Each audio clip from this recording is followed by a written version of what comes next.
Hello, hello, and welcome to my thought on this unusual Thursday. Um, it's gloomy, but it's warm. One of the things I'm interested in is about the tremendous amount of fear that all of us feel, whether it's said or whether it's unsaid. And I think it's probably because of the virus, but there's a tremendous amount of fear. Today, I got two emails about the fact that in my neighborhood, two families have COVID-19, uh, that it's sweeping through the family. And people are afraid to go into local shops. And I'm thinking about fear, and I'm thinking about that old saying, what is it? The coward dies a thousand deaths, the hero dies just one. And I was a very, very fearful young lady, very fearful. I was afraid of everything, just about everything. But the one where it sort of turned the tide was when I went to the University of Michigan. I roomed with a maniac whose name was Phyllis Milgram, and she had a great sense of entitlement. And I was always desperately afraid to say anything that would make someone not like me. Um, which is interesting because now I don't seem to give a shit. But then I was very, very worried that I would offend. That really bothered me. And so when I moved into this room, it was a room for two, and there were two bureaus there, but Phyllis had a lot of clothes, so she said, well, I couldn't have that one. I don't know what made me think that she had the right to just tell me, but she said, I need that other bureau, and I said, okay. And then she set the rules for where we lived. She wanted the lights out at 10 because she needed her sleep. I remember she had mononucleosis. Do you remember that one? Mononucleosis. It was the tired disease. She was always tired. Um, and so I couldn't stay up late to study because in my room because she wanted to go to bed. Uh, she had every kind of rule was her rule. Was her rule. When she came in, she wanted it quiet. I had to shut up, which I was more than willing to do because I was doing my studying anyway. But it never occurred to me that she was taking advantage of me or that she was bossing me around. I thought, well, she probably knows what's right. I don't. And then it was my junior year. I met this young lady whose name was Ginger Livingston, and she was from Ashtabula, Ohio. If you don't know anything about Ashtabula, it's the only thing that it's famous for is that evidently you can grow a lot of mushrooms there. Honest to God, that's what it is. She was an only child, and I like to tell stories about Ginger because they're funny. She was an only child, but she also had a great sense of entitlement, but it was different. She asked me to room with her, and I said, "Oh, you don't want to room with me." I'm impossible. And she said, no, no, no, you're the most possible person I know. And so we moved in together. And when we moved into this little room, and so they give you a very little room. And in those days at the University of Michigan, you slept in what was called a dormitory upstairs with all the windows open. If anybody knows what Ann Arbor winters are like, it's absolutely unbelievably cold up there. And you slept there because it was the theory was that sleeping in a cold room was good for you. And I hated it, and so did Ginger. So we bought beds. We must have bought beds because they didn't provide beds. We bought beds to go into the room, and it's a tiny little room. So one bed went horizontally and one went vertically, and there was just a little space in between the two beds, and that's where we put a desk. And I studied there. Ginger was very social. She didn't study very much, but I studied there, and it was right by the window. Uh, and I did my studying there. And we spent a lot of time decorating it. We made it as beautiful as we could, matching bedspreads and posters on the wall. And I said to her, "Why on earth are we doing this? It's just a room, and we're going to be leaving here next year." And she said, "No, we're not," which she was right. We did. We lived there for 2 years. But she said, "No," she said, "it's where we live, and we want to make it beautiful." And I thought, really? And then we used to travel a lot. Those were the days when it was cheap to travel. We used to go to New York, and we would go to theater. We would go to all those wonderful plays that you read about and see all those people that are now history. And we loved it. But when we went there, she and I would always share a room. And if we were only staying for 2 days or a week, she would completely redo, Ginger would redo the room so it was comfortable for her. so that her bed wasn't under a window. She didn't like that. And then she would bring 15, 20 dresses for a weekend. And I would say, why are you doing that? She said, well, I don't know what the weather's going to be, and I like to look nice. And I thought about all this, and I always thought, she's adorable, and I loved her. She was my favorite roommate.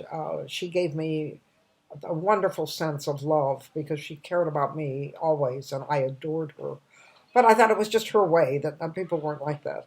And then I moved into my own flat after my first divorce. After my first divorce, it was 2166 Alvin, and I moved out, and still always afraid to offend people.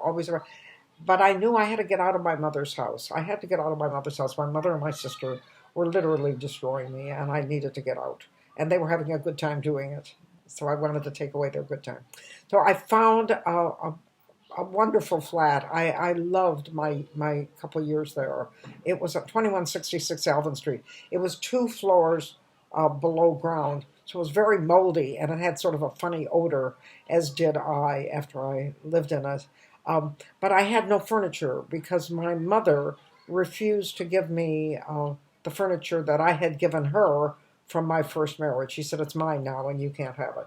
So, and of course, I always thought that everybody, because I was afraid, I always thought that everybody else was in charge of me.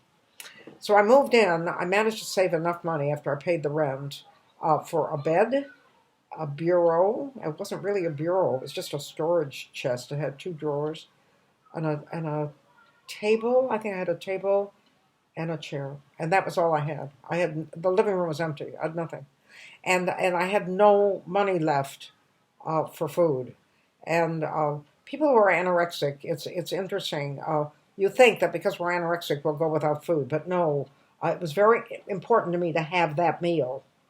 And then, of course, the thing was to limit the meal so that it was barely enough to eat. But I wanted food. So I called my Aunt Hazel, who was my mother's middle sister. And I kept her on the phone until she finally invited me over for dinner. It went like this. So I have to hang up, Lenny Ruth, because I've got to go. I've got to make Uncle Jack his dinner. So what are you having? She said, oh, I'm having chicken and I'm having potatoes. And I said, oh, it sounds good. She said, well, what are you having for dinner? And I said, oh, I'm not having dinner because I don't have enough money to buy any food. So that's how I got invited over. And when I went over there, my aunt, of course, was packing a big package for me to take home of all the leftovers. And my aunt was a magic cook. My mother and my aunts they were magic in the kitchen. They were magic in the kitchen. So I was packing all this stuff to go home, and my aunt said, so what are you going to do to decorate the place? And I said, well, I really don't have any money. I think I'm just going to leave it just the way it is. I have a place to sleep. Oh, I also got a lamp. I have a lamp, and I have a place to work. That was the table. I don't need anything else. It's just me.